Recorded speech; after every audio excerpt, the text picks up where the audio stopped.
I say this not as an MPF loyalist. I am long past that particular affliction.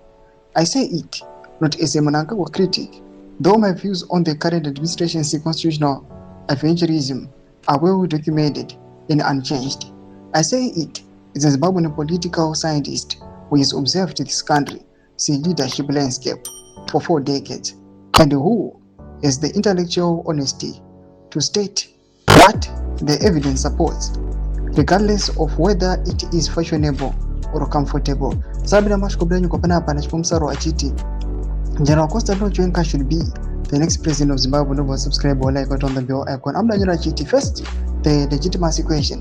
Zimbabwe is a legitimacy problem that no amount of re-engagement diplomacy, no number of SADC summits attended, no volume of infrastructure ribbon cuttings can fully resolve.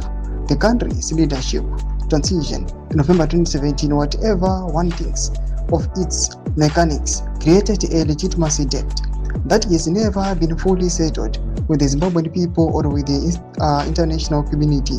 That debt is not VP Chiwenga alone to carry, but he is the one figure in Zimbabwe's current political landscape whose transition to the presidency would represent a genuine closing of that chapter, a moment where the architect of the intervention completes the constitutional arc by assenting through a legitimate, popularly mediated electoral process.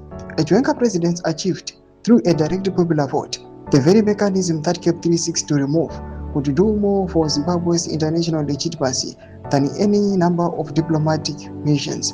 It would say to the world, we corrected our course, we returned to the people chose. That is a powerful narrative. It is also the truth. Second, the capability question. I have known many of Zimbabwe's leaders personally. I have worked with some of them, disagreed with most of them. I've been persecuted by at least one of them. I say without hesitation that Chiwenga is among the most strategically capable individuals in Zimbabwe's post-independence leadership history. This is not a sentiment, this is assessment. He commanded the Zimbabwean forces through a period of extraordinary institutional and political complexity.